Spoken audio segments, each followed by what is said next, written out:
Hello বন্ধুরা, welcome to my channel. আমি সুশান্ত।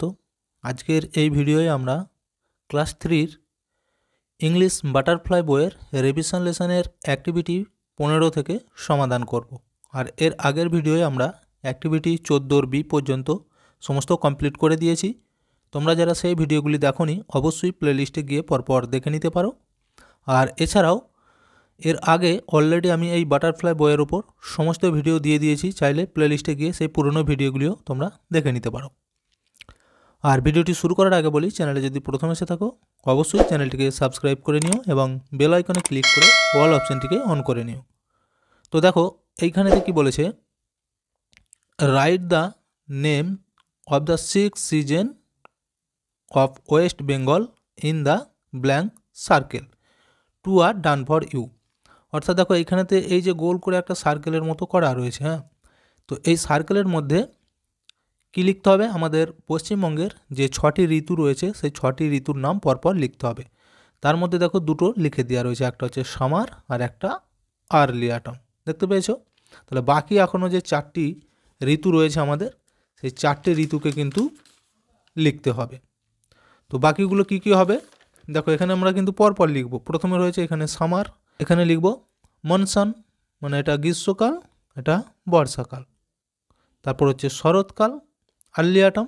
তো আর্লি অটমের পর তাহলে আমরা এবার কী লিখব, লেট অটম, গ্রীষ্ম, বর্ষা, শরৎ, এখানে হচ্ছে হেমন্ত। এরপর হচ্ছে শীত মানে উইন্টার, আর এখানে লিখব স্প্রিং মানে বসন্তকাল। বুঝা গেল? এই হচ্ছে 6টি ঋতু। তো অ্যাক্টিভিটি 15 কমপ্লিট হয়ে গেল। আচ্ছা, এরপর দেখব আমরা কি আছে। দেখো অ্যাক্টিভিটি 16 বলেছে, let's choose the right groups of words from the help box and write the given space. এই যে এখানে হেল্প বক্সে কিছু গ্রুপ শব্দ দেওয়া রয়েছে, এখান থেকে শূন্যস্থানগুলি পূরণ করতে হবে। দেখো প্রথমেটাই বলেছে সি দ্য সানরাইজ, মানে কি সূর্য ওঠা। কখন আমরা দেখতে পাই সূর্যকে? তাহলে এইখানটায় লিখতে হবে। দেখো এখান থেকে হেল্প বক্স থেকে যদি নিই, এই যে ইন দ্য মর্নিং, সকালবেলা সূর্য ওঠা দেখি আমরা, তাহলে এখানে লিখতে হবে ইন দ্য মর্নিং। তারপর ওটা দেখো সি দ্য মুন, চাঁদ। তো চাঁদকে আমরা কখন দেখি? সন্ধ্যাবেলায় বা রাত্রিতে, তাহলে এখানে লিখবে অ্যাট নাইট, রাত্রি। বুঝে গেল? এই জায়গায় লিখতে হবে অ্যাট নাইট। আচ্ছা, তারপর এটা দেখো সি দ্য সানসেট, মানে সূর্য অস্ত। সূর্য কখন অস্ত যায় বা কখন আমরা দেখতে পাই সূর্য অস্ত যাচ্ছে? ঠিক সন্ধ্যা হব এই এখানটা, তাহলে লিখবো আমরা যে ইন দ্য ইভিনিং, মানে একদম সন্ধ্যার গায়ে, ইভিনিং। আচ্ছা, এরপর এটা দেখো গো টু স্লিপ, মানে আমরা ঘুমোতে যাই কখন? রাত্রিতে। তাহলে এইখানটা আমরা লিখবো অ্যাট নাইট, এই জায়গায় লিখতে হবে। আচ্ছা, তারপর এটা দেখো কি আছে, গো টু স্কুল, স্কুলে যাই। কখন আমরা স্কুলে যাই? সাধারণত আমরা ওই 10টার পর স্কুলে যাই, কিন্তু এইখানে যেহেতু সেরকম টাইমটা দেওয়া নেই, তাহলে তোমরা লিখবে কি ইন দ্য মর্নিং। সকালেও আমরা স্কুল যাই অনেক সময়, তাহলে এখানটা লিখবো ইন দ্য মর্নিং। আচ্ছা, তারপরটা দেখো কি আছে, ইট লাঞ্চ, মানে আমরা খাবার খাই দুপুরের। কখন? এই অ্যাট নুন, দুপুরবেলায় খাবো। দুপুরের খাবার তো দুপুরই খেতে হবে, তাহলে এখানটা লিখতে হবে অ্যাট নুন। আচ্ছা, আর একটা দেখো কি আছে, সিদা স্টার্স, মানে নক্ষত্রকে আমরা দেখতে পাই কখন? তারা দেখতে পাওয়া যায় রাত্রিতে, তাহলে এখানে লিখবো অ্যাট নাইট। বুঝে গেল? দেখো লাস্টেরটা লেখা আছে গো টু প্লে, মানে আমরা খেলতে যাই। কখন খেলতে যাই? বিকালবেলা, তাই তো? এখানটা লিখতে হবে ইন দ্য আফটারনুন, বিকাল বেলায়, তাহলে এখানটা লিখে দেবে। দেখো তাহলে এই অ্যাক্টিভিটিগুলো আমাদের সমস্ত কমপ্লিট হয়ে গেল। আচ্ছা, এরপর অ্যাক্টিভিটি 17 কী বলেছে দেখো, এইখানে বলেছে fill in the empty space correctly, one is done for you. এইখানে দেখো সার্কেলের মতো দেওয়া রয়েছে এবং সব ফাঁকা ফাঁকা ঘরগুলি দেওয়া রয়েছে, এইগুলিকে পূরণ করতে হবে। কী দিয়ে পূরণ করব? একটা দেখিয়ে দিয়েছে, দেখো কী লেখা আছে, সানডে। সানডে মানে কি? রবিবার। তাহলে এখানে দেখি বোঝা যাচ্ছে এগুলি আমাদের যে সপ্তাহে 7টি বার, সেই 7টি বার দিয়ে পূরণ করতে হবে। তাহলে সানডে মানে রবিবার। আচ্ছা, তারপর তাহলে আমরা কি লিখব? মনডে। মনডে মানে কি? সোমবার। আচ্ছা, তারপরে হয়ে যাবে টুইসডে, ওয়েডনেসডে, এখানে হয়ে যাবে থার্সডে, এখানে হয়ে যাবে ফ্রাইডে, এখানে হয়ে যাবে স্যাটারডে। বুঝে গেল? তাহলে সানডে মানে হচ্ছে রবিবার, এখানে হবে সোম, মঙ্গল, বুধ, বৃহস্পতি, শুক্র, শনি। স্যাটারডে মানে হচ্ছে শনিবার। এবার অ্যাক্টিভিটি 18 কি বলেছে দেখো, let's arrange the words given below and make sentence. দেখো এইখানেতে এগুলো এলোমেলো করে দেওয়া রয়েছে, এগুলোকে পরপর সাজিয়ে আমাদেরকে বাক্য তৈরি করতে হবে। যেমন এই যে প্রথমেটা লেখা আছে স্নোপি, ডগ, পেট, ইজ, মাই। তো এটা কিন্তু কোনো বাক্য নয়। বাক্য হতে গেলে আমাদেরকে একটা নির্দিষ্ট গ্রামারের নিয়ম মেনে সাজাতে হয়, ঠিক আছে? তাহলে এটাকে আমরা যদি সাজিয়ে লিখি কী হবে বলো তো? এখানটা হয়ে যাবে মাই পেট ডগ ইজ স্নপি। হলো, আমার পোষ্য কুকুর হলো স্নপি বা হয় স্নপি। আচ্ছা, দুয়েরটা দেখো লেখা আছে লাভস ইট ইট টু বিস্কিটস। এটাকে যদি আমরা সাজাই কী হবে? ইট লাভস টু ইট বিস্কিটস। আচ্ছা, তিনেরটা যদি সাজাই হয়ে যাবে কি? এটা লেখা আছে ওয়াগস ইটস টেল ইট। তাহলে এইটা সাজালে হবে ইট ওয়াগস ইটস টেল।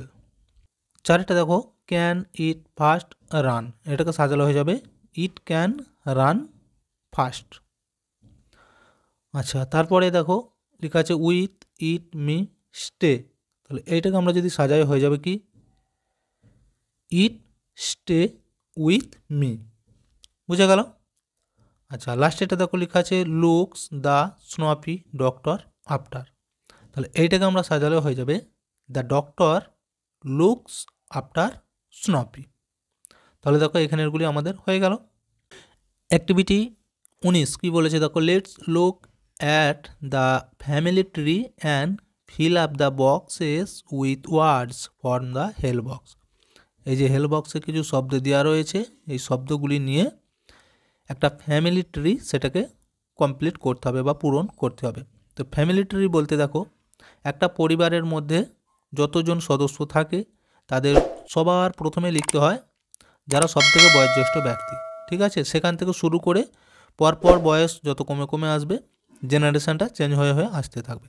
তো এইখানে দেখো কী কী রয়েছে, প্রথমে mother, I, grandfather, father, sister আর গ্র্যান্ডমাদার। তাহলে দেখো মাদার মানে মা, আই মানে আমি, গ্র্যান্ডফাদার মানে কি ঠাকুর দাদা বা দাদু, আর সিস্টার বোন, গ্র্যান্ডমাদার ঠাকুমা।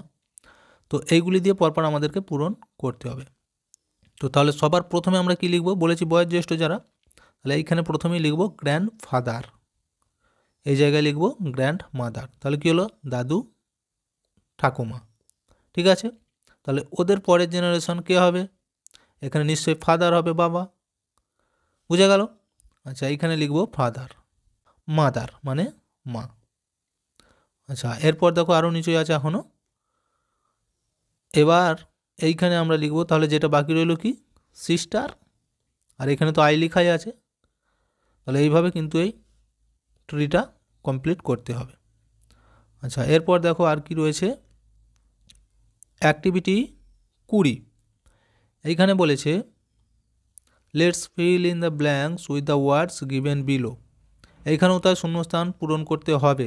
কোনগুলি দিয়ে? এই দেখো এখানে কিছু কালারের নাম লেখা রয়েছে, এই কালারগুলো দিয়ে এখানে আমরা পূরণ করব। প্রথমেটা দেখো লেখা আছে দ্য গ্রাস ইজ। গ্রাস মানে কি ঘাস, ঘাসের রঙ কেমন হয়? সবুজ হয়। তাহলে সবুজকে আমরা ইংরেজিতে বলা হয় এই যে গ্রিন, এটা লিখতে হবে গ্রিন। দুইটা কি আছে দ্য স্কাই ইজ মানে আকাশ, আকাশের রঙ কেমন হয়? নীল হয়। তাহলে এখানে আমরা লিখব কি এই ব্লু, স্কাই ইজ ব্লু। তিনেটা দেখো দ্য ডগ হ্যাজ ড্যাশ আইজ, কুকুরের চোখগুলি কেমন হয়? ব্রাউন কালারের, তাহলে এখানটা লিখব ব্রাউন। চারেটা দেখো দ্য আমব্রেলা ইজ, ছাতার কালার কেমন হয়? ব্ল্যাক, তাহলে এইখানটা লিখতে হবে ব্ল্যাক। আর পাঁচেরটা দেখো দ্য রোজ ইজ ড্যাশ, গোলাপ ফুল কেমন হয়? লাল রঙের হয়, তাহলে এখানটা লিখবো আমরা রেড। বুঝে গেল? তাহলে অ্যাক্টিভিটি 20 আমাদের কমপ্লিট হয়ে গেল। আচ্ছা, এরপর দেখো কি রয়েছে অ্যাক্টিভিটি 21। এখানে বলেছে let's count and write the words. Count মানে কি গোনা, এবং এইখানেতে লিখতে হবে গুণে। দেখো এই যে এইখানে একটি হাত, এখানে একটি হাত, হাতের আমাদের আঙুলগুলোকে গুনতে হবে, ঠিক আছে? যেহেতু এখানে লেখা আছে যে লিটল ফিঙ্গার্স, তাহলে মোট কতগুলো আঙুল? দুটো হাতের মিলে 10টা হয়, তাই তো? তাহলে এইখানে দিয়ে লিখতে হবে 10, TEN 10, লিটল ফিঙ্গার্স। আচ্ছা, এরপর এটা দেখো কিছু কলার ছবি দেওয়া রয়েছে, গুনে দেখো কতগুলি হবে। এখানে রয়েছে 1 2 3 4 5টা, এখানে 5টা আছে। এখানে দেখো কটা আছে 1 2 3 4 5 6 7 8টা। তাহলে 8টা আর এই 5টা দুটোকে যোগ করলে কত হবে? 13টা। 13কে ইংরেজিতে কী বলে? 13। তাহলে এই জায়গায় লিখতে হবে 13 ব্যানানাস। বুঝে গেল? আচ্ছা, এরপর দেখো এখনও আছে কিছু আলুর ছবি দেওয়া আছে। কটা আলু গুনতে হবে, কিন্তু এখানে অনেকগুলি দেওয়া আছে। দেখো 1 2 3 4 5 6 7 8 9 10টা। এখানে আছে 10টা। এইদিকে দেখো 1 2 3 4 5 6 7 আর 9টা। তাহলে 10 আর 9 যোগ করলে কত হবে? 19। 19কে ইংরেজিতে বলা হয় 19। তাহলে এইখানটা লিখতে হবে 19 পটেটোস, মানে 19টি আলু। বুঝে গেল? আচ্ছা দেখো, তাহলে আমাদের অ্যাক্টিভিটি 21 পর্যন্ত সমাধান হয়ে গেল। তো ভিডিওটা এখানেই শেষ করছি। ভিডিওটি যদি ভালো লাগে অবশ্যই একটা লাইক দিয়ে দিও এবং শেয়ার করে বন্ধুদেরকেও দেখার সুযোগ করে দিও।